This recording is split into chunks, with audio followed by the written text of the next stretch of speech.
السلام عليكم ورحمة الله وبركاته، والصلاة والسلام على أشرف المرسلين سيدنا محمد وعلى آله وصحبه وسلم تسليما كثيرا يا رب العالمين. دي الشوربة بتاعتنا اللي أنا حامل ملاح بتاع أم رقيقة خفيفة بس الخضرة دي.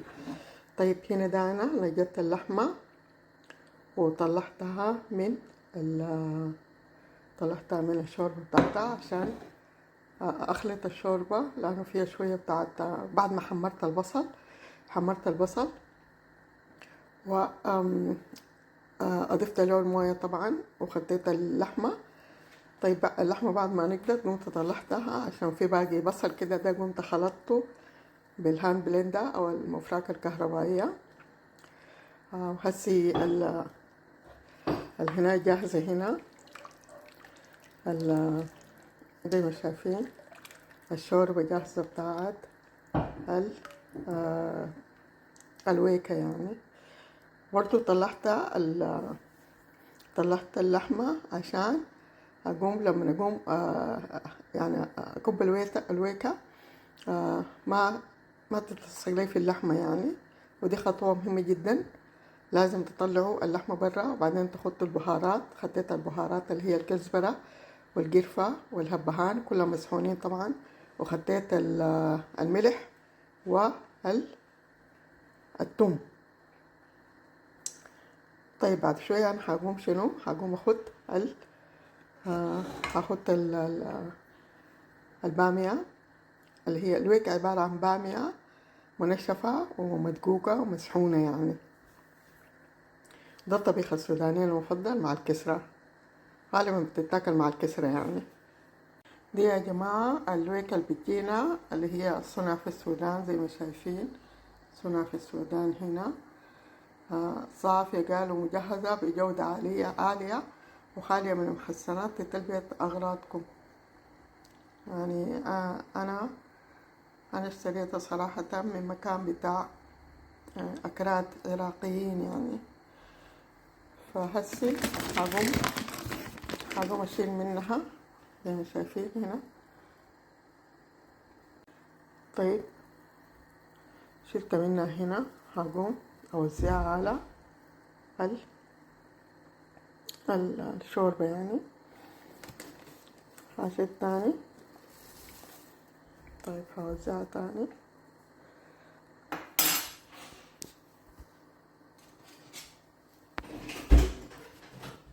أنا هنا خديت 2 ملعقة كبيرة ملعقتين كبار يعني بتاعت ويكا.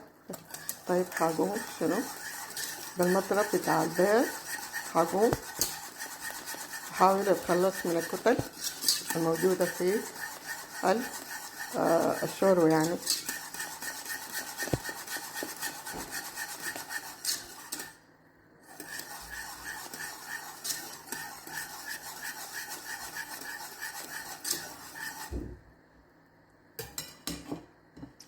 وكل مرة بقوم بحاول أشوفها لو محتاجة تاني.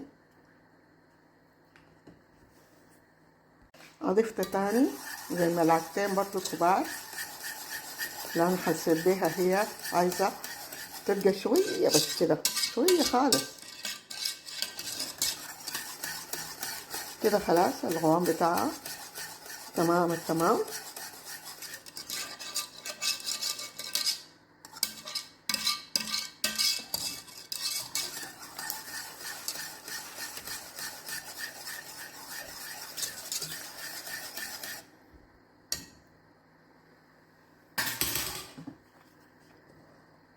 زي ما شايفين القوام بتاعها كده هنا تمام التمام كده، كويس شديد مع الويكة يعني، أقصد الكسرة.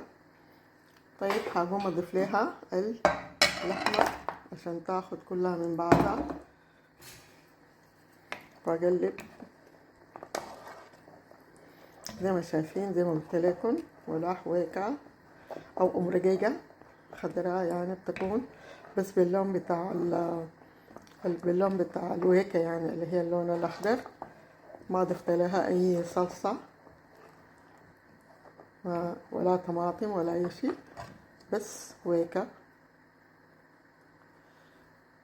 وتوم وبهارات. يا جماعة في ملاحظة هنا، كل ما تكون اللحمة فيها عظام يعني العظام تكون أكتر من اللحم، بتكون الشوربة طعمة ولذيذة يعني. أي ملاح بالذات المرقيقة دي كل ما يكون العظم أكتر بتكون الشوربة لذيذة جدا وطعمة جدا يعني. فجربوا الحكاية دي وإن شاء الله ما حتندموا.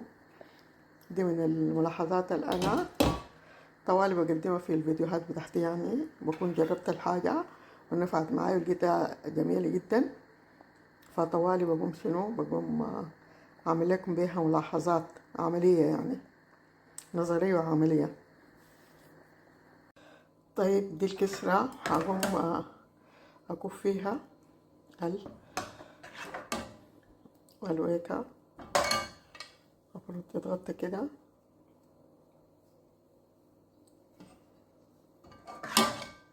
كب زيادة هنا في الأطراف.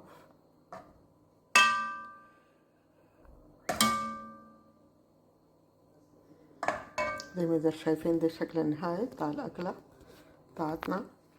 طيب برضه عملت شطة خضراء بدكوة. الدكوة اللي هي الفول المسحون يعني، زبدة الفول السوداني المسحون. طيب وخطيت معاها برضو طبعا شطة حمراء وليمون وملح.